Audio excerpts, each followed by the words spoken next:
দেশ কি তাহলে এই জায়গায় থেমে থাকবে? একটা জায়গায় তো আমাদের নিতে হবে। আমরা আগেই বলেছিলাম যে এই অন্তর্বর্তীকালীন সরকারকে বিএনপি সহ সকল রাজনৈতিক দল আমরা সমর্থন করি। আমরা ব্যর্থ হতে দেখতে চাই না। আমরা চাই সরকারটা সফল হোক। এই জন্য সরকার যখনই সংকটে পড়েছে, যখনই দুর্বল কোনো জায়গায় যে হোঁচট খেয়েছে, বিএনপি সহ সকল রাজনৈতিক দল কিন্তু সরকারের পাশে গিয়ে দাঁড়িয়েছে। দেখুন, আসলে আমাদের সব কিছুকেই আমরা নেতিবাচকভাবে দেখতে দেখতে কোনো ভালো জিনিসকেও কি আমাদের চোখে কিন্তু ভালো বলে মনে হয় না। আমরা সব সব এই বৈঠকটাকেও আমরা ইতিবাচক হিসাবে অনেকে দেখতে পাচ্ছে না।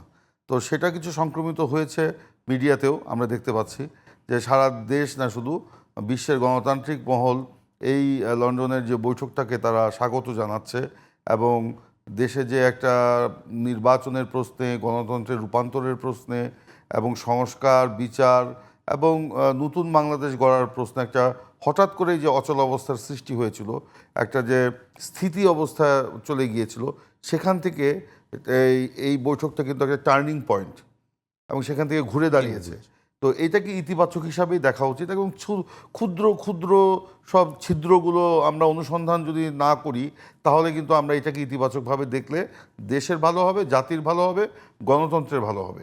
তো মিডিয়াগুলোকে আসলে এভাবে আমরা আশা করব যে তারা এই বিষয়গুলোকে মানে ক্ষুদ্র ক্ষুদ্র ছিদ্র অনুসন্ধান না করে এটাকে আপনার ইতিবাচক হিসাবেই দেখা উচিত এবং গণতন্ত্রের পথে যে নতুন করে আমরা যাত্রা শুরু করেছি, সেই যাত্রাপথটা যেন মসৃণ হয় এবং সকলেই যেন এই যাত্রাপথে আমরা অত্যন্ত শান্তিপূর্ণভাবে এগিয়ে যেতে পারি, সেই জিনিসই আমাদের দেখা উচিত। ট্রেন, আপনার নির্বাচনের ট্রেন স্টেশনে এসে দাঁড়িয়েছে। রাজনৈতিক দলগুলো আমরা এখন প্ল্যাটফর্মে আছি। এই প্ল্যাটফর্ম থেকে আমরা ট্রেনে উঠে ট্রেনটাকে যেন সামনের দিকে ভালো করে নিয়ে যেতে পারি, সেটাই আমাদের উদ্যোগ নেওয়া উচিত। আপনি বলেছেন সংকট কাটলো কিনা, অবশ্যই সংকট কাটা শুরু করেছে। মূল বিষয় তো ছিল নির্বাচন। নির্বাচন দেশে হবে কি হবে না একটা অনিশ্চিত একটা বিষয় হয়ে দাঁড়িয়েছিল। আপনারা জানেন যে গণ অভ্যুত্থানে আওয়ামী ফ্যাসিবাদের অবসানের পর স্বাভাবিকভাবেই বিএনপি সহ সকল রাজনৈতিক দল আমরা কিন্তু সরকারের কোর্টে আমরা বল ঠেলে দিয়েছিলাম যে নির্বাচনের তারিখটা ওনারা ঠিক করবেন এবং আমরা আশা করেছিলাম যে যৌক্তিক সময়ের মধ্যে নির্বাচনটি অনুষ্ঠিত হবে। কিন্তু যৌক্তিক সময়টা যে একটা অন্যান্য তত্ত্বাবধায়ক সরকারের 3টি তত্ত্বাবধায়ক সরকারের টাইম পার হয়ে 9 মাস পেরিয়ে 10 মাসে পড়বে, এটা আমাদের কারো ছিল না, প্রত্যাশা ছিল না। কিন্তু আমরা যতই আমরা বলছিলাম যে নির্বাচনের রোডম্যাপ ঘোষণা, ততই কিন্তু বাধা বিঘ্ন বা বিভিন্ন রকমের কথাবার্তা আসছিল যাতে নির্বাচন হবে কি হবে না দেশে আদৌ, এটা কিন্তু জনমনে একটা সন্দেহের সৃষ্টি হয়েছিল। এখন রাজনৈতিক দলগুলো তো নির্বাচন চাবেই। বিএনপির মতো একটা রাজনৈতিক দল, সর্ববৃহৎ রাজনৈতিক দল, তারা অতীতেও নির্বাচন করে জনগণের রায় নিয়ে ক্ষমতায় গিয়েছে। এখন আমরা যেতে চাই, তবে হ্যাঁ, নির্বাচনের পরিবেশটা সৃষ্টি করার জন্যই তো আমরা যৌক্তিক সময়টা দিতে চেয়েছিলাম। সেই যৌক্তিক সময়ে 9-10 মাসেও কিন্তু কাঙ্ক্ষিত যে আমাদের সংস্কার বা বিচার কিংবা যে দেশকে আমরা একটা সুশৃঙ্খল পর্যায়ে নিয়ে যাওয়া, এটা কিন্তু আমরা নিতে পারি নাই। এই নিতে না পারার কারণটা হচ্ছে আমরা বলবো সরকারের একটা সীমাবদ্ধতা। জনাব ইমরান সালেহ প্রিন্স, আপনি কিন্তু বলছেন যে আমরা এই 10 মাসে বাংলাদেশকে কাঙ্ক্ষিত জায়গায় নিতে পারিনি। একটি গণ অভ্যুত্থানের পরে একটি দেশের অবস্থা কি হয় সেটা আমরা সবাই জানি।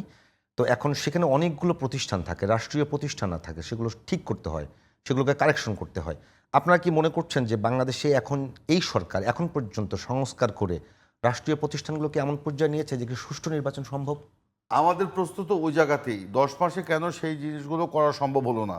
বরঞ্চ প্রশাসনে এখনও আওয়ামী ফ্যাসিবাদের দোসররা এখনও কিন্তু বসে আছে, কলকাঠি নাড়ছে এবং তাদের আপনার নির্লিপ্ততার কারণে, তাদের আপনার কলকাঠি নাড়ার কারণে সরকার জনগণের যে প্রত্যাশা অনুযায়ী সেখানে কিন্তু কাজ করতে পারছে না।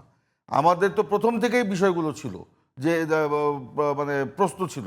তো আমরা এখন দেশ কি তাহলে এই জায়গায় থেমে থাকবে? একটা জায়গায় তো আমাদের নিতে হবে। আমরা আগেই বলেছিলাম যে এই অন্তর্বর্তীকালীন সরকারকে বিএনপি সহ সকল রাজনৈতিক দল আমরা সমর্থন করি। আমরা ব্যর্থ হতে দেখতে চাই না। আমরা চাই সরকারটা সফল হোক। এই জন্য সরকার যখনই সংকটে পড়েছে, যখনই দুর্বল কোনো জায়গায় যে হোঁচট খেয়েছে, বিএনপি সহ সকল রাজনৈতিক দল কিন্তু সরকারের পাশে গিয়ে দাঁড়িয়েছে। সরকারের সাথে রাজনৈতিক দলগুলোর সাথে আমরা একটা নিবিড় সম্পর্ক চেয়েছিলাম, যেটার মূল দায়িত্বটা ছিল সরকারের এই সম্পর্কটাকে বজায় রাখা, কিন্তু সরকারের কিছু কিছু উপদেষ্টা বা সরকারের ভিতরের বা বাইরের কোনো অদৃশ্য মহল তারা কিন্তু চায় নাই যে সরকারের সাথে রাজনৈতিক দলগুলোর একটা নিবিড় সম্পর্ক থাকুক। এখানে সরকারের স্টেক হোল্ডার কারা? রাজনৈতিক দলগুলোই তো। তো রাজনৈতিক দলগুলোর সাথে সরকার যদি বোঝাপড়ার মধ্য দিয়ে আপনার এই জিনিসগুলোকে ঠিক করতে পারতো, তাহলে এতদিনে আমার মনে হয় যে প্রতিষ্ঠানগুলো সঠিক পথে এগোতো। এবং আগামী আগস্টেই মানে যে 5ই আগস্ট যেদিন আমরা এই যে আগামী গণ অভ্যুত্থানের বা পূর্তি করতে যাচ্ছি, বর্ষপূর্তি, সেই দিনই নির্বাচন করা সম্ভব হতো, যেটা আমরা প্রথমেই প্রস্তাব দিয়েছিলাম যে সেদিন নির্বাচনটা করা যেতে পারে। তো যাই হোক, আপনি যে কথাটি বলেছেন যে আমরা মানে রাজনৈতিক দল হিসাবে বিএনপির যে একটা অবস্থান, বিএনপি এখন অবশ্যই আমরা তো একটা দায়িত্বশীল ভূমিকা পালন করেছি। ডিসেম্বরে আমরা নির্বাচন চেয়েছিলাম, শুধু আমরা নই, বাংলাদেশের 98% রাজনৈতিক দল। আপনার কিছুদিন আগে ঐকমত্য কমিশনের যে বৈঠক হলো, সেখানে 26টি দলের মধ্যে 23টি দল প্রধান উপদেষ্টার সামনেই আপনার ডিসেম্বরের মধ্যে নির্বাচন চাইলো। কিন্তু প্রধান উপদেষ্টা তার 4 দিন পরে জাতিকে ঈদের শুভেচ্ছা জানাতে গিয়ে তিনি যে আপনার এপ্রিলের প্রথমার্ধে যে নির্বাচনের তারিখটা ঘোষণা করলেন, এটা কি রাজনৈতিক দলগুলোর প্রত্যাশা পূরণ করেছে না জনগণের প্রত্যাশা পূরণ করেছে? তিনি কার কথায়, কার ইঙ্গিতে, কার প্ররোচনায় এপ্রিলের প্রথমার্ধ দিলেন? কেন এপ্রিল পর্যন্ত নির্বাচন নিতে হবে, সেটা কি রাজনৈতিক দলগুলোকে ওনার বলা উচিত ছিল? যাই হোক, আমরা ওইদিকে ফিরে যেতে চাই না। এখন আমরা ঠিক আছে, আমরাও ছাড় দিয়েছি, সরকারও ছাড় দিয়েছে, একটা পর্যায়ে এসে দাঁড়িয়েছে এবং ফেব্রুয়ারির প্রথমার্ধে নির্বাচনটা হবে। আবার ফেব্রুয়ারির পরে যদি হয়, রোজার পরে, এটা তো ইম্পসিবল।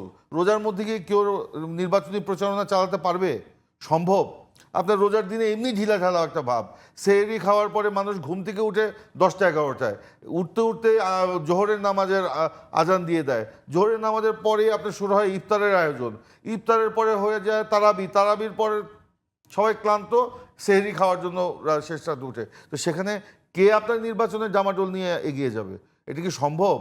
বাংলাদেশে কোনো বাস্তবতা কেউ বলতে পারবে না মুসলিম প্রধান এই দেশে আপনি এইভাবে নির্বাচনের মধ্যে রোজার মধ্যে নির্বাচনী প্রচারণা চালাতে হবে। হ্যাঁ, এটা যখন আমরা বোঝাতে সক্ষম হয়েছি, সরকারও বলেছে আমরা ওই জায়গাতেই থাকতে চাই।